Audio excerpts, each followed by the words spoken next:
So African, gave it its being, has lived and practically died by now. Bishop of Hippo.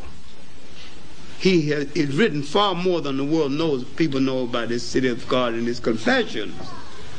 But there was so much of his writing that has not come down to us that is available in texts and in documents.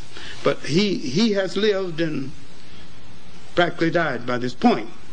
At this point, my main point is that the African contribution to the church has been made, and Augustine looks back at what these Europeans have done to Christianity. He said, makes him laugh, especially the conference at Nicaea.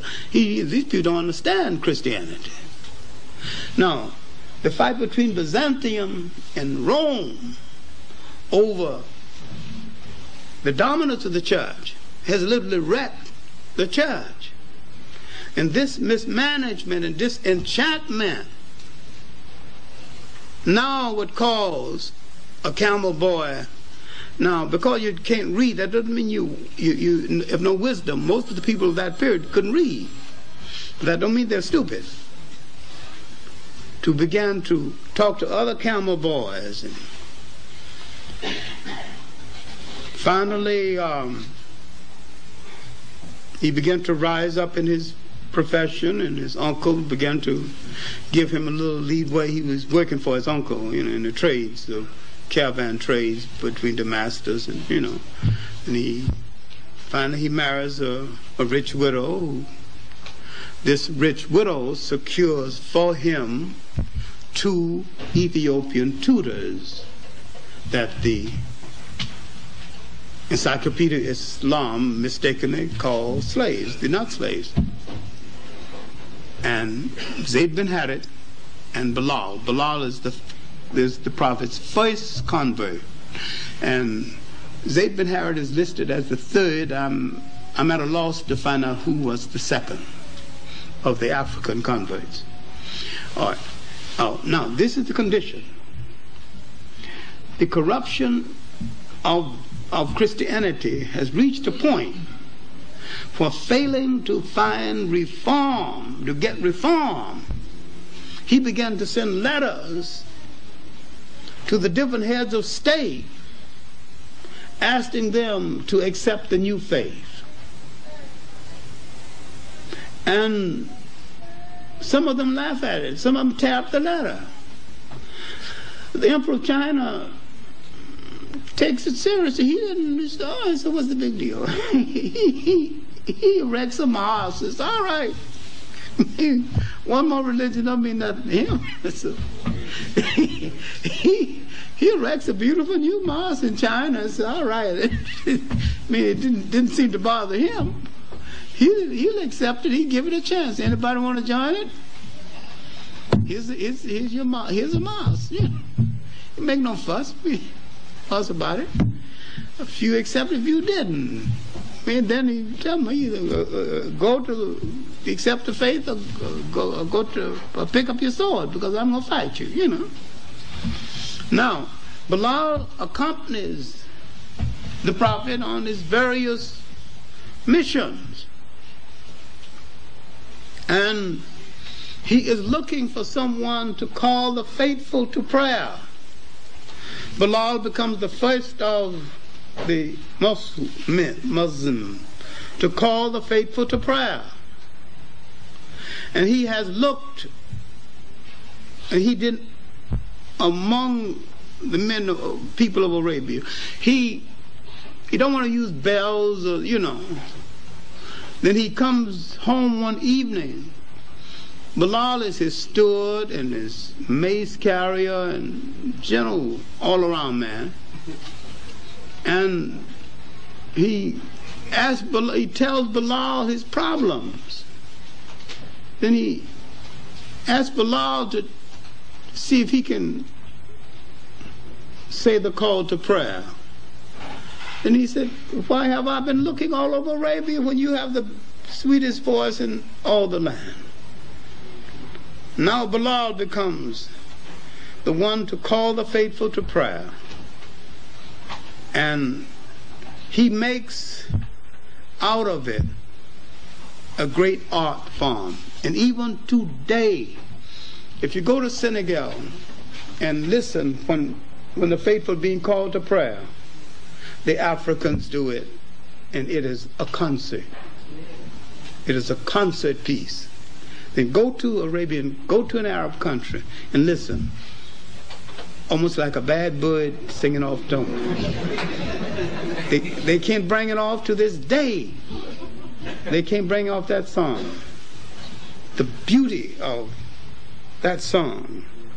There's no God but Allah. Allah is, it's repetitious.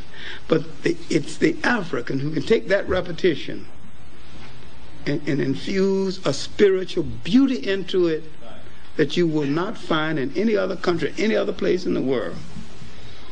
Because in Libya, they just record an African voice and play it on record from the they get it that way. But Libya seemed to have been the only predominantly Arab country where the 5 prayers are called on time, and where you do see a degree of people moving toward the mosque to say the 5 prayers. In most Arab countries, the traffic keeps on and nobody pays slight attention to it. But in Senegal, a predominantly African country, when it comes time to say one of the 5 prayers, the traffic stops. And you could be going to have a baby, but the traffic stops.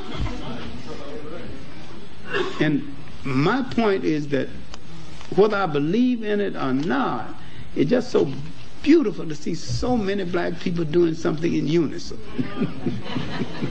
Right or wrong is of no significance. No significance. Just see them doing something together. It's a thing of joy. You notice one thing generally.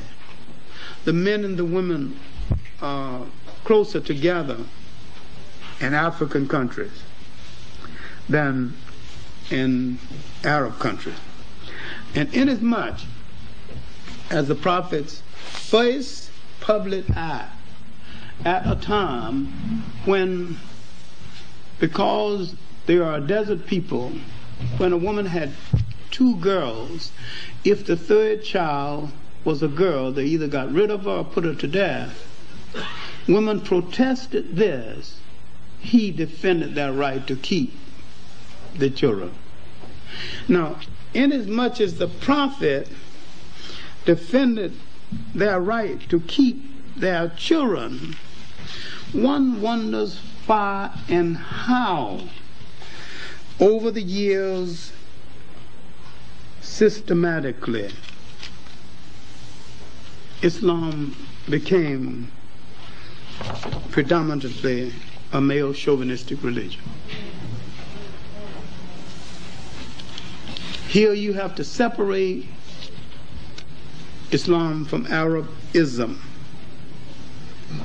Maybe it was something about the desert, and maybe it was the belief that a woman needed or protection, but very few women rose to high position in the Arab side of the religion. And I can name one woman head of state in the black side of it who not only headed a state but rode in the head of her army and commanded her armies in the field. 1500s, that's Elmina of Nigeria in the state of Zara. I recently recommended that she be included among Budweiser's great queens of Africa. And I purposely supervised the writing of the copy in order to eliminate a whole lot of the misconceptions about her.